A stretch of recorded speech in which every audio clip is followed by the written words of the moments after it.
పోలవరానికి జగన్ గోదావరిలో ముంచారని AP CM Chandrababu మండిపడ్డారు. పోలవరం ప్రాజెక్టుపై శుక్రవారం ఆయన శ్వేతపత్రం విడుదల చేశారు. ఈ సందర్భంగా మీడియాతో ఆయన మాట్లాడుతూ పోలవరాన్ని చూస్తే తన కళ్ళ వెంట నీళ్లొచ్చాయన్నారు. రాష్ట్ర అభివృద్ధికి పోలవరమే జీవనాడి అని, వాస్తవ పరిస్థితులను ప్రజలకు తెలిపేందుకే శ్వేతపత్రం విడుదల చేస్తున్నామన్నారు. పోలవరానికి జగన్ ఒక శాపంలా మారారని, ఈ ప్రాజెక్టు విషయంలో క్షమించరాని నేరం చేశారని ఆరోపించారు.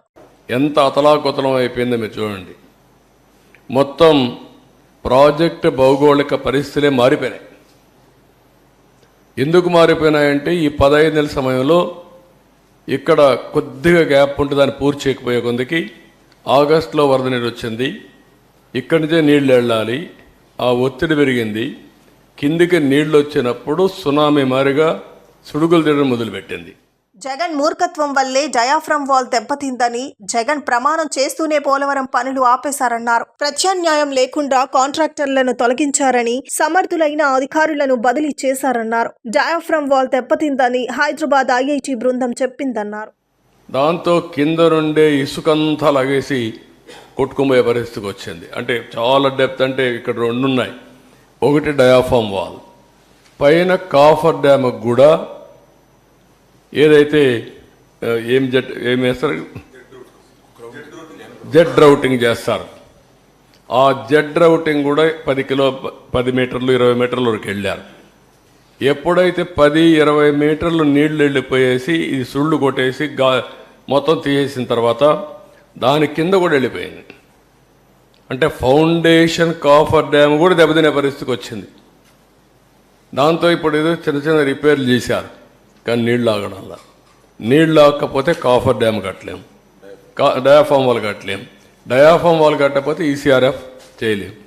2009లోనూ వైఎస్ రాజశేఖర్ రెడ్డి కాంట్రాక్టర్ ను మార్చటం వల్ల హెడ్ వర్క్స్ నిలిచిపోయాయని గుర్తు చేశారు. ఆయన చేసిన తప్పే జగన్ కూడా చేశారన్నారు. కొత్త డయాఫ్రమ్ వాల్ నిర్మాణానికి 990 కోట్లు ఖర్చు అవుతుందని, దీని నిర్మాణానికి కనీసం 2 సీజన్లు అవసరమన్నారు. కాపర్ డ్యామ్ సీపేజ్ వల్లే ఏ పనులు చేసే పరిస్థితి లేదన్నారు. పోలవరానికి కేటాయించిన 3385 కోట్ల నిధులను కూడా మళ్లించారని మండిపడ్డారు. జగన్ చేసిన విధ్వంసంతో పోలవరం ప్రాజెక్టుకు భౌగోళిక పరిస్థితులుగా మారాయని ఆగ్రహం వ్యక్తం చేశారు. టీడీపీ హయాంలో పోలవరం 72% పూర్తయితే వైకాపా హయాంలో కేవలం 3.84% పనులే జరిగాయని వివరించారు. ఇక్కడ మీరు చూస్తే సివిల్ వర్క్స్ 71.93, వీళ్ళు వచ్చిన తర్వాత వీళ్ళు చేసింది less than 4%, 3.8 or 7, 75.77. PIP head works 65.6 అయితే 72.63. పిఐపి ఆర్ఎంసి 91.14 ఉంటే 92.75.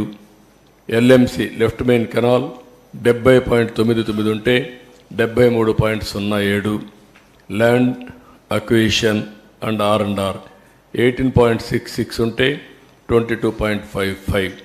మొత్తం 11,762.47 కోట్ల రూపాయలు ఖర్చు పెడితే 5 ఏళ్లలో 19 నుంచి వీళ్ళు వస్తానే 4,167 కోట్లు మాత్రం ఖర్చు పెట్టారు. తమ హయాంలో పోలవరం పనులకు ప్రశంసలు దక్కితే వైకాపా హయాంలో పీపీఏ, ఐఐటి నిపుణుల చివాట్లు దక్కాయని ఎద్దేవా చేశారు. పోలవరం మరమ్మతుల కోసం అమెరికా, కెనడా నుంచి నిపుణుల్ని రప్పిస్తున్నామన్నారు. జగన్ సర్కార్ నిర్లక్ష్యంతో 4,900 కోట్ల నష్టం జరిగిందని, ఖర్చు కూడా 38% పెరిగిందన్నారు. విద్యుత్ ఉత్పత్తి చేయలేకపోవటం వల్ల మరో 3,000 కోట్లు నష్టపోయామన్నారు. పోలవరం ఆలస్యంతో రైతులకు 45,000 కోట్ల నష్టం జరిగిందని వివరించారు. కేంద్రం తోడ్పాటుతో సవాళ్లు అధిగమిస్తామని వివరించారు.